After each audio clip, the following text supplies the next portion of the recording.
Stop nagging me about housework and work. It's annoying. Every time I ask something, my husband throws unkind words at me. I just wanted to walk through life together as a married couple. If it's like this, then what was the point of getting married? Just when I felt utterly hopeless, suddenly my husband's attitude changed. Maybe, just maybe, we could finally have the ideal married life I've been dreaming of. But I was fooling myself. I shouldn't have believed what he said. My name is Michelle Taylor. I'm 43. A few years ago, I met Edward while he was on a business trip, and now we live together. We were in a long-distance relationship, where we'd need to fly to see each other. Both of us were often too busy with work to meet, but after dating for a few years, we finally tied the knot.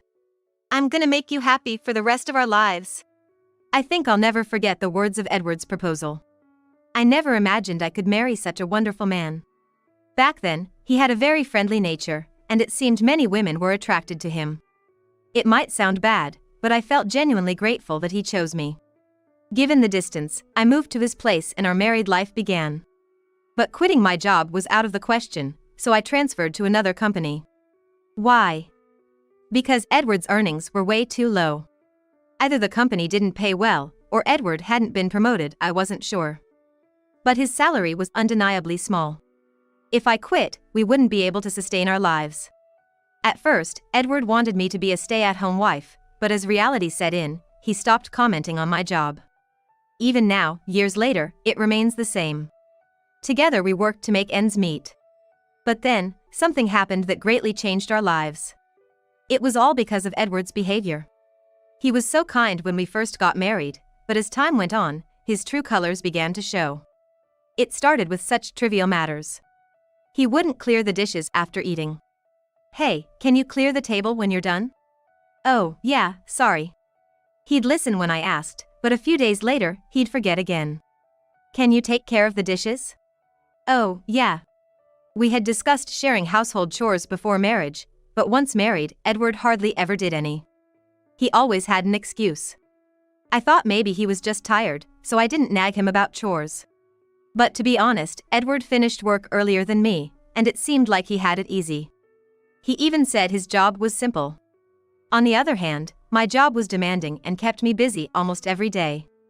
Putting up with Edward and juggling work with housework was quite a struggle. Couldn't he help out, just a little? I reached my limit and decided to have a serious talk with Edward. Hey, about the chores. Can you maybe help out a little more? I'm really tired. Suddenly, John's expression changed. You could tell at a glance that he was irritated. I get it, he said, anger evident in his voice. Although I didn't bring it up at the time, I couldn't help but wonder why he was so defensive. From that day on, John's behavior changed dramatically. I knew the reason. I had asked him to help with the household chores. Thinking about it now, maybe John just sees me as a convenient housemaid. One day, after finishing work as usual, I came home to the smell of alcohol permeating the room. Suppressing my disgust, I proceeded to the living room. Upon opening the door, I found John sprawled on the couch with a multitude of empty beer cans around him. I guessed he probably didn't go to work. Hey, what happened? Are you okay? Approaching my seemingly intoxicated husband, I asked. But John, opening his eyes that were shut, glared at me. You're so annoying, he snapped. Annoying? What? He responded with evident disdain and closed his eyes again. But seeing him this immersed in alcohol, I began to worry. Did he mentally break down without me noticing? Did he turn to alcohol as an escape? Hey, what's with all the booze? In response to my query, John opened his eyes and snapped. I told you, it's none of your business. But before I could argue further, John rose from the sofa and started yelling at me. Slurring his words, he hurled profanities and stormed off to his room. All I did was show concern. Why am I being treated this way? Alone in the living room, I spent some time in a daze before cleaning up the beer cans and snack wrappers that John had left around. Then one day, perhaps as a form of spite, laundry and dishes were purposely scattered around. Upon closer inspection, many dishes were broken, some of which were my favorites. Given our recent incident, I immediately knew John was responsible. I wanted to confront John about it, but he seemed to be out. Considering the time, he should have been done with work. Maybe he's out drinking? This meant he came home, trashed the place, and left. It's so malicious. I quickly dialed John's number. But he didn't answer. Sending him a text, I received an almost immediate reply. Maybe he thought a call would drag on. The message simply read, "I'm not coming home tonight." No mention of where he was or what he was doing. Oh my. What should I do? Should I just remain silent and comply with John's whims? Is all of this really my fault? The whole situation just feels so hopeless. I thought I did the right thing. I wondered, what should I have done differently? Lost in thought, I started cleaning up the mess in the room. Later on, I noticed the floor had been scratched. Every time I see that scratch, I'll be reminded of this day. The next day, as he had declared, John returned. His steps were unsteady and the scent of alcohol hung on his clothes. "Hey, what were you doing?" I was really worried, you know. My frustration evident, I confronted my husband, who hadn't even greeted me. He replied, "What I do is none of your business, is it?" "We're married, so of course it's my business." I was even more irritated by his attitude. Pressing him further, John gave me a vexed look and retreated to his room without a word. Oh dear. I let out an involuntary sigh. Did I really marry a man with such a difficult personality? Where did I go wrong? As I pondered these thoughts, tears began to flow uncontrollably. But I wouldn't give up. If I'm patient and continue to face my husband, maybe someday he'll understand how I feel. He might spend weekends with me or even help out with the household chores. I wouldn't ask for much. For now, I just want him to be in a good mood.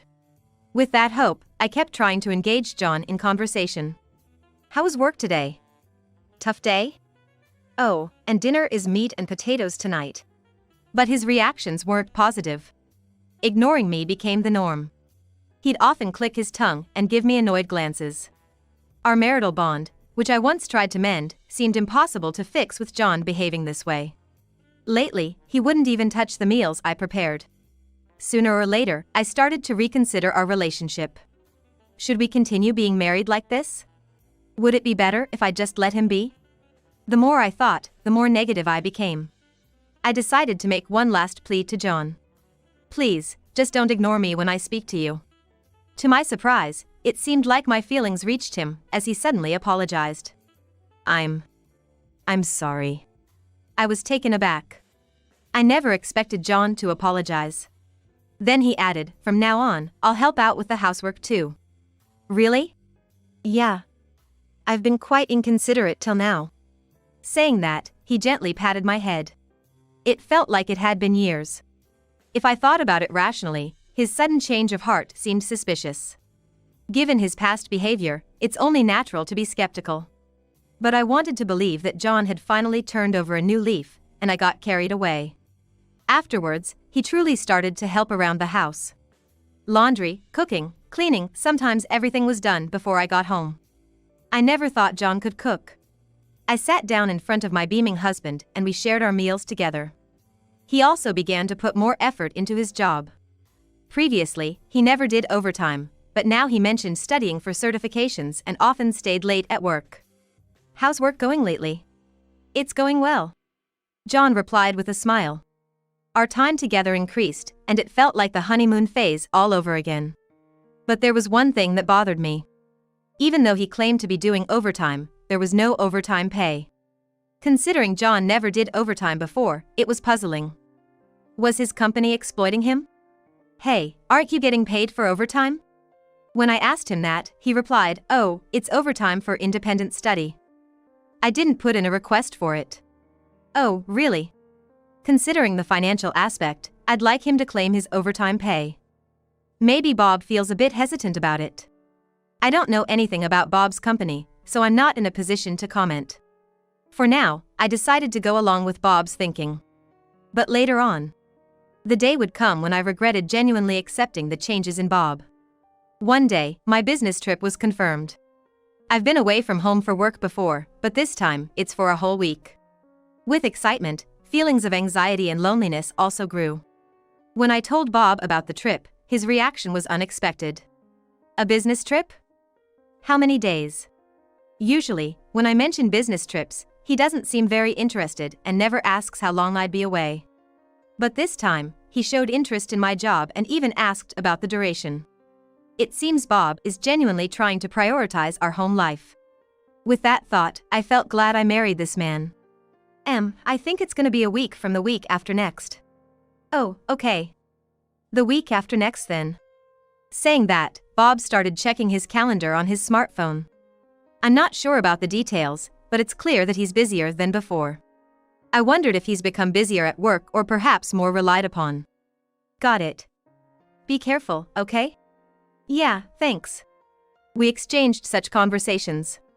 And on the morning of the day of the trip, I explained various household things to Bob, thinking he had finally come around.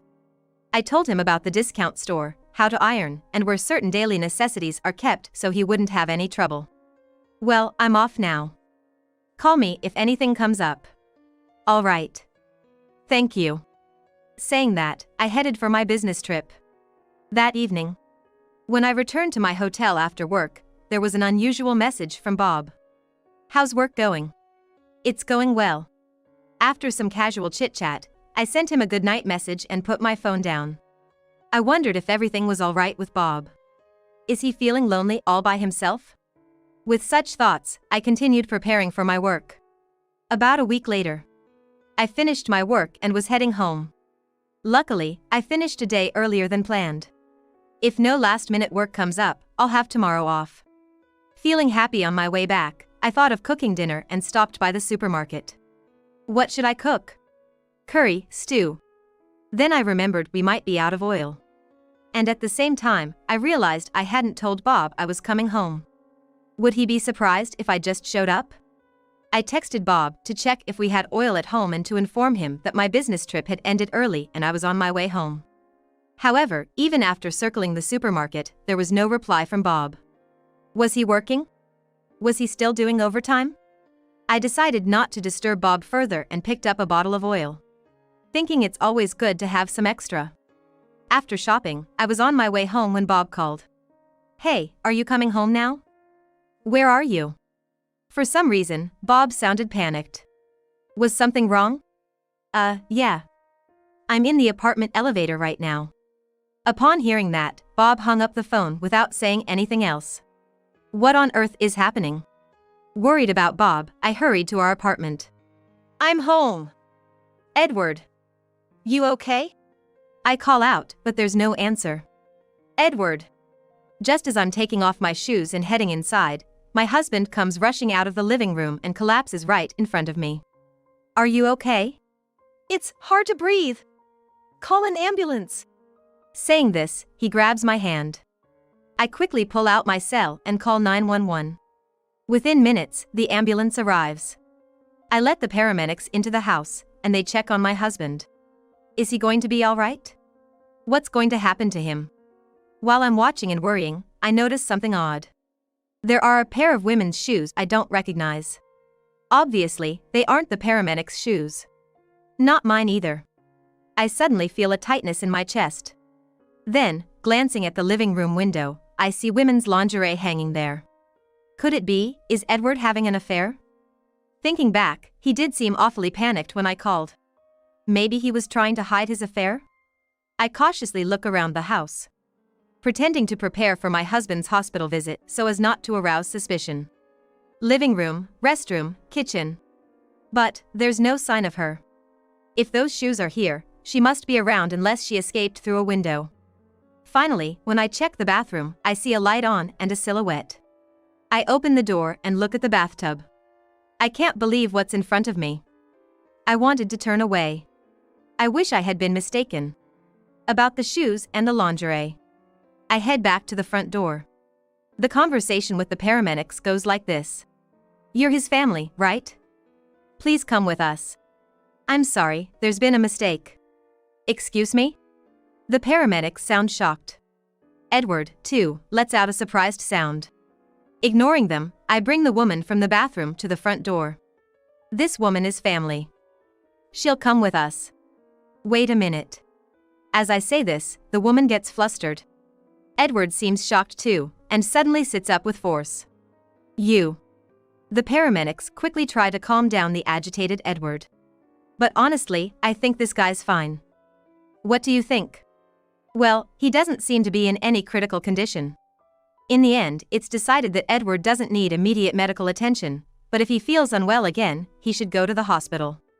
The room becomes silent after the paramedics leave. So, what's going on here? I sit both Edward and the woman down and demand an explanation. At first, both of them look uncomfortable and remain silent, but as I continue to stare silently, they seem to give in. Edward starts speaking. I'm sorry for the misunderstanding. She's a colleague from work. We're close, but there's nothing going on. After Edward, the colleague speaks up. That's right. We were just having a meeting here.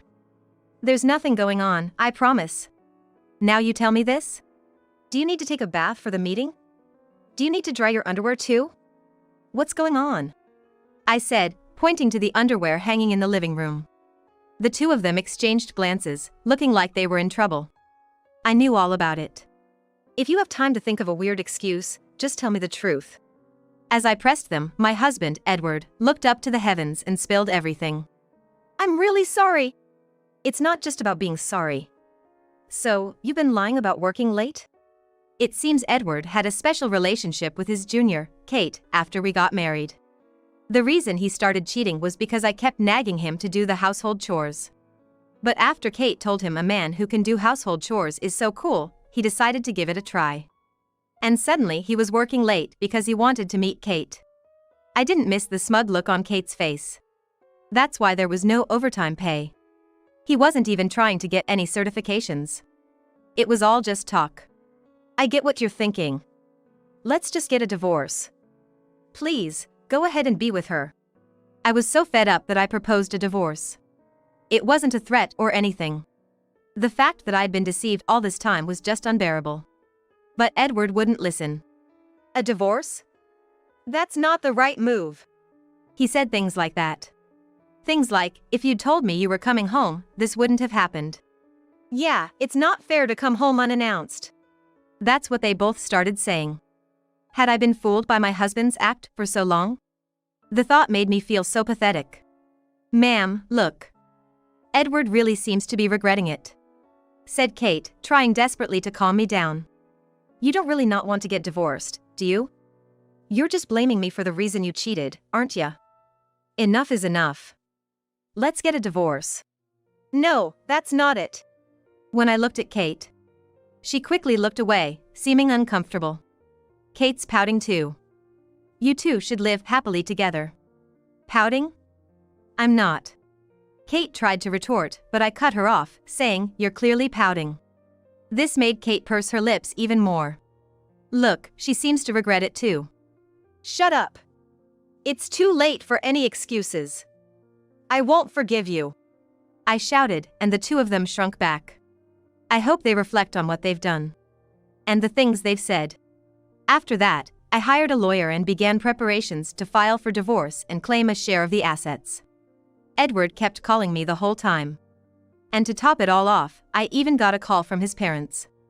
They were understanding, and when I told them everything Edward had done to me, they apologized and agreed to help with the divorce.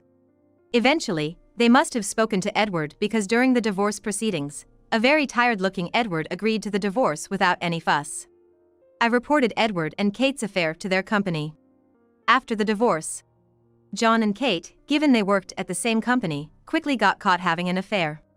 The two of them were given the cold shoulder by their colleagues and seemed to have lost their place at the company. On top of that, they became the gossip target of the chatty older women, and before they knew it, even clients were talking about it. Unable to stand such an environment, the two of them quit their jobs. I'm not sure if they're married, but they must be strapped for cash. If they did get married, I can easily picture them having disputes over money. I moved to a new apartment right away. The place I live in now is way more comfortable than before, and it's cheaper. Come to think of it, I remember choosing that old place based on John's preferences. When I get home, a sigh of relief escapes me, thankful that that chapter of my life is finally over. All right. Since the divorce, I've been more focused on my work, and my performance has significantly improved. Thanks to that, I got a raise. I thought I might have decided on the divorce in a fit of anger, But now that it's all over, I feel elated. Feels like a weight's been lifted. With that thought, I savor my favorite tea, gearing up for what tomorrow brings.